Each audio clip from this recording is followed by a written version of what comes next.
Umat dan pelayan Tuhan di Gereja Protestan Maluku yang kami kasihi dalam Tuhan Yesus Kristus, Shalom. Kita berjumpa kembali dalam penjelasan subtema bulan dan mingguan pada bulan Oktober. Kita bersyukur Tuhan masih menganugerahkan kesempatan kepada kita semua untuk menjalankan panggilan pelayanan dan peran-peran kita demi kebaikan bersama. Pada bulan Oktober ini, tema pemberitaan firman adalah meningkatkan relasi antar sesama untuk kesejahteraan. Tema ini sebenarnya mau mengarahkan kita semua bahwa sebagai makhluk sosial, membangun dan meningkatkan relasi hidup antar sesama demi kesejahteraan bersama sangatlah penting.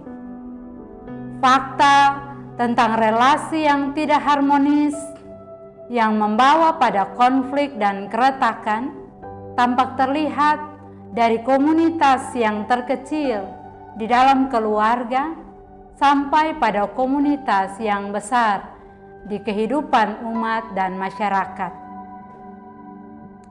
Contohnya, ada banyak kasus-kasus perceraian, konflik antar warga, konflik internal gereja, konflik antar agama, antar suku, bahkan konflik antar negara yang terjadi belakangan ini sebagai fakta dari terganggunya relasi antar sesama. Tentunya dampak dari relasi yang tidak harmonis ini adalah kesejahteraan manusia itu sendiri menjadi terganggu. Dan atas dasar itulah gereja terpanggil untuk meningkatkan dan membangun relasi antar sesama demi kehidupan yang aman, yang adil, makmur, dan sejahtera. Dalam rangka itulah memang gereja harus selalu berjuang mempersatukan kehidupan bersama dan antar sesama. Titik tolak perjuangan untuk mempersatukan gereja dan antar sesama tidak lain adalah kasih Kristus yang telah kita terima. Hal inilah Ibu Bapa yang membuat sehingga tema pemberitaan firman Tuhan pada minggu pertama Oktober adalah kasih Kristus mempersatukan gereja.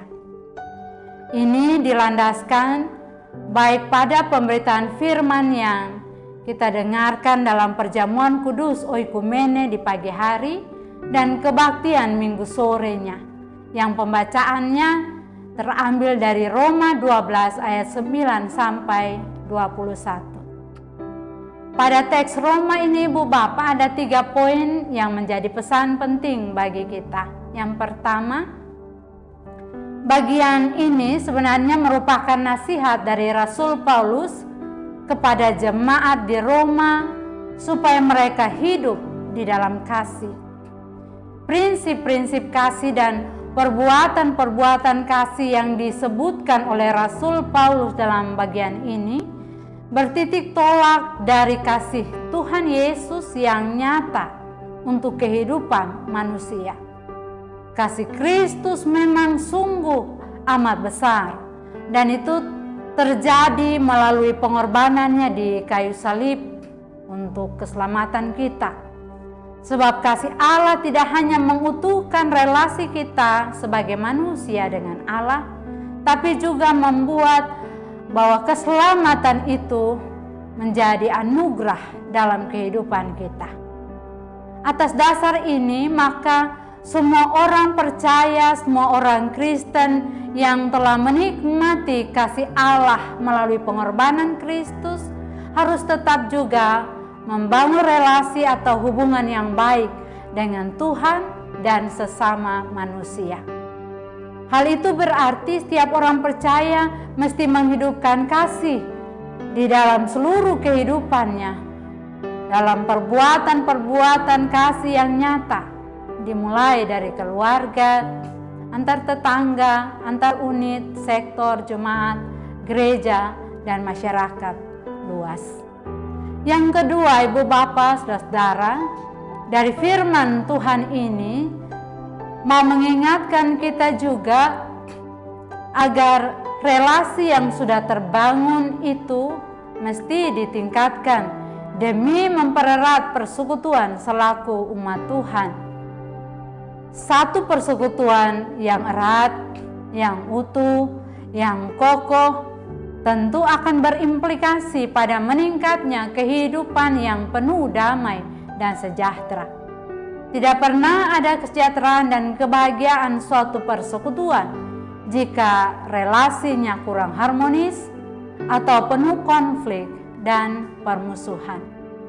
Yang ketiga, pesan dari firman Tuhan ini adalah bahwa pada zaman sekarang yang banyak sekali kita melihat fakta korban tindakan kekerasan, kejahatan, baik internal gereja maupun di luar gereja, mengingatkan kita untuk menghentikan perilaku-perilaku yang seperti ini. Jangan membalas kejahatan dengan kejahatan. Buatlah apa yang dianggap baik untuk semua orang. Tanamkan dalam hati dan pikiran kita sebagai orang percaya bahwa kita akan berusaha sedapat mungkin untuk hidup berdamai dengan semua orang. Sebab itu yang Tuhan kehendaki. Dengan demikian kita mempersempit atau memperkecil ruang balas dendam. Sebab kejahatan yang dibalas dengan kejahatan akan membuka lagi ruang-ruang yang lebih buruk untuk waktu-waktu ke depan. Klien yang diberkati, pada minggu kedua bulan Oktober, tema mingguan kita adalah relasi gereja yang saling menerima dan menghormati. Nas bacaannya terambil dari Injil Matius pasal 21 ayat 23 sampai 27. Ada 2 poin yang menjadi pesan dari teks bacaan ini. Yang pertama, dalam teks Matius 21 ayat 23 sampai 27 ini, kita mendapati bagaimana Yesus mengajarkan prinsip-prinsip penting di dalam membangun relasi yang sehat. Dan salah satu prinsipnya adalah integritas. Sebab integritas dalam hubungan memang harus dijaga, dipelihara dengan baik.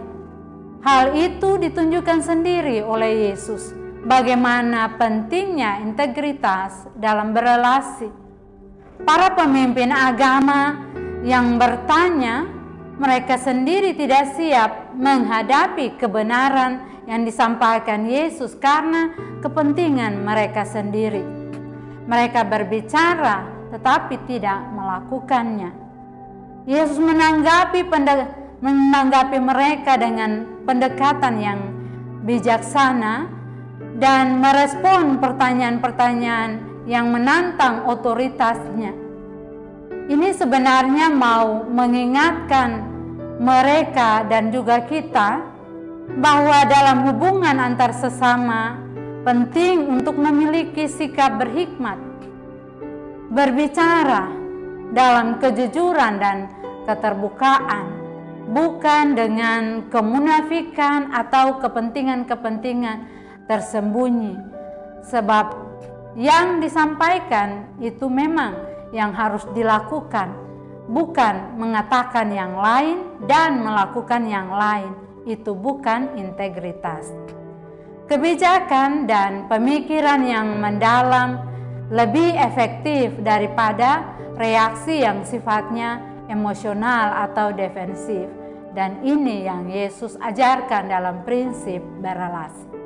Yang kedua, Ibu Bapak, dari nas bacaan ini sebenarnya kita diajarkan untuk menciptakan komunitas gereja yang inklusif dan penuh penghargaan satu dengan yang lain. Sebab prinsipnya gereja adalah satu tubuh Kristus yang dipanggil untuk mencerminkan karakter kasih dan penerimaan satu dengan yang lain. terhadap setiap aspek kehidupan di dalam komunitas persekutuan kita. Karenanya memang penerimaan dan penghormatan itu kunci untuk membangun komunitas gereja yang sehat. Penerimaan yang dimaksudkan Ibu Bapa adalah bahwa kita bisa saling menerima satu dengan yang lain tanpa memandang latar belakang suku, agama, status, perbedaan-perbedaan pribadi, dan ini menciptakan ruang di mana setiap orang merasa dirinya diterima dan dihargai terlepas dari perbedaan-perbedaan mereka. Menghormati berarti menghargai perbedaan dan mendukung keputusan serta pendapat orang lain. Dalam hal ini, kita menghormati keberagaman dalam tubuh Kristus. Keberagaman itu sebuah kekayaan, potensi yang terberi dari Tuhan. Tergantung bagaimana kita mengelola keberagaman ini menjadi sebuah kekayaan yang menopang pelaksanaan tugas-tugas panggilan bergereja, internal maupun eksternal. Jemaat yang terkasih, tema minggu ketiga bulan Oktober adalah hikmat Allah menjadi dasar membangun kerjasama. Bagian bacaan yang kita baca adalah dari 1 Raja-Raja pasal 10 ayat 1 sampai 13. Bacaan ini memberikan kepada kita juga 3 poin penting. Pertama, ketika Ratu Syeba mengunjungi Salomo sebagaimana diceritakan dalam bagian ini, dia membawa budayanya dan mendorong pertukaran ide-ide. Nampak ada keterbukaan dan kesediaannya untuk belajar. Ini sebenarnya menunjukkan bahwa kerjasama yang efektif menghargai keberagaman pandangan dan latar belakang. Dalam konteks saat ini, kolaborasi antara individu dari berbagai latar belakang bisa memberikan sebenarnya wawasan yang berbeda dan meningkatkan hasil kerjasama yang lebih baik. Dapat terwujud dalam konteks gereja, keluarga maupun organisasi, di mana semua orang diajak untuk menghargai peran masing-masing serta berkontribusi untuk mencapai misi bersama. Pengakuan atas penghargaan dan keberhasilan seseorang memiliki peran yang penting untuk membangun hubungan yang harmonis dan produktif dalam suatu kerjasama. Tanpa ada keterbukaan untuk menerima kelebihan seseorang, sulit untuk mendapatkan kepercayaan dan terjalinnya sebuah kerjasama. Yang kedua, dalam membangun relasi dengan siapapun, sesungguhnya diperlukan hikmat. Dan proses pencarian hikmat ini telah ditampilkan oleh Salomo. Bagi dia hikmat itu penting, termasuk ketika membangun relasi dengan siapapun. Salomo menyadari pentingnya hubungan yang intim dengan Allah, relasi yang akrab dengannya, sebab Allah sumber hikmat. Dalam konteks kepemimpinan, hal ini mau menggarisbawahi bahwa kerjasama yang baik dan sukses dalam gereja, dalam masyarakat, tidak terlepas dari dasar spiritualitas yang kuat. Dan Salomo tidak hanya mengandalkan kecerdasannya sendiri, dia mengakui akan kebutuhan hikmat ilahi untuk membimbing setiap langkahnya. Itu berarti apa yang dilakukan Salomo menjadi pengingat kepada kita bahwa dalam membangun relasi dan berhadapan dengan berbagai tantangan yang kompleks seperti yang dihadapi oleh para pemimpin, betapa penting bersandar pada sumber hikmat yang lebih tinggi. Dalam hal ini, hikmat Allah menjadi fondasi atau dasar yang kokoh untuk bangun kerjasama dan pengambilan keputusan. Sebab bukan hanya soal kecerdasan secara intelektual, tapi juga bijaksana secara moral dan spiritual menentukan keberlangsungan kerjasama itu. Yang ketiga, Ibu Bapak, Saudara jemaat, dalam konteks ini, hikmat yang dimiliki Salomo lalu menjadi contoh nyata bagaimana pengambilan keputusan yang baik dalam mempengaruhi masyarakat secara keseluruhan. Dia dapat menghasilkan kebijakan-kebijakan yang efektif, tapi juga menciptakan suasana kerja yang lebih baik di antara para pemimpin dan pengikut-pengikutnya. Dengan memanfaatkan hikmat Allah, Salomo mampu mengatasi berbagai tantangan yang dihadapinya, dan dia menunjukkan bahwa kehadiran nilai-nilai spiritualitas dalam pengambilan keputusan itu menjadi landasan kuat untuk mencapai tujuan bersama. Dengan begitu kita bisa mengambil pesan bahwa keputusan yang diambil dalam proses-proses kepemimpinan, membangun relasi dan kerjasama didasari pertimbangan hikmat Tuhan akan mengarahkan pada kerjasama yang lebih baik, dan tentu saja hasil yang didapatkan lebih positif dirasakan dalam kehidupan bersama. Umat dan pelayan yang diberkati Tuhan, pada minggu keempat atau minggu terakhir bulan Oktober ini, tema mingguan kita adalah relasi antar sesama untuk kesejahteraan. Bacaannya dari kitab Esra pasal 6 ayat 1 sampai 12. Pada bagian ini pun ada 3 poin sebagai pesan pemberitaan firman di minggu keempat ini. Yang pertama, bahwa beriman kepada Tuhan itu selalu berada dalam situasi relasional dengan yang lain, yaitu lingkungan hidup dan sesama manusia. Beriman tidak bisa dipahami dan dihayati dalam kesendirian. Sebab iman yang relasional itu menegaskan bahwa kesetiaan kepada Tuhan harus selalu berdampak positif pada hubungan kita dengan lingkungan hidup maupun dengan. Yang kedua, bahwa konsekuensi beriman secara Kristiani mewujud dalam bentuk karya-karya nyata yang bisa dinikmati oleh sesama manusia dan menciptakan suasana kehidupan yang di dalamnya orang lain merasakan damai dan sejahtera melalui kehadiran dan kerja-kerja nyata kita. Iman yang relasional adalah iman yang bekerja mendatangkan damai sejahtera bagi orang lain. Di dalam akta beriman ini terkandung keberanian untuk mengorbankan kenyamanan dan kepentingan diri sendiri. Itu yang membuat iman Kristen berbeda dan unik dengan yang lainnya, termasuk juga berbeda dengan pilihan-pilihan kenyamanan duniawi yang sering ditawarkan. Ini merupakan bentuk perlawanan oleh tawaran-tawaran kesenangan, kenikmatan dunia sesaat yang selalu berusaha melawan arus dan menghancurkan relasi timbal balik yang saling menghidupkan antar manusia dengan Tuhan maupun manusia dengan manusia dan manusia dengan alam.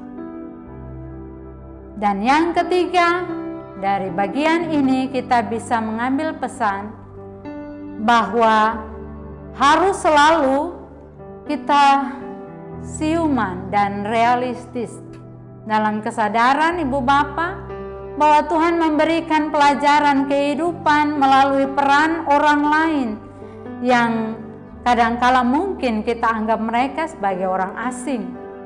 Tapi dengan cara-cara itu Tuhan mau meruntuhkan sekat-sekat pembeda identitas yang sering kita jadikan sebagai stigma untuk menilai orang lain rendah, mungkin karena status ekonominya, identitas etnisnya, pilihan beragamanya, dan berbagai penanda sosial yang membuat kita merasa lebih baik, lebih bergengsi dan lebih saleh dibandingkan dengan orang lain. Karena itu firman ini sungguh-sungguh penting untuk kita maknai. Hidup kita bukan untuk dibanding-bandingkan dengan hidup orang lain, melainkan untuk disandingkan bersama orang lain. Sebab dengan cara itulah iman Kristiani memasuki keunikannya, bahwa tidak hanya bersifat relasional tapi juga fungsional. Dengan begitu, apa yang menjadi tujuan bersama untuk meningkatkan kesejahteraan hidup di dalam kehidupan bersama bisa terwujud.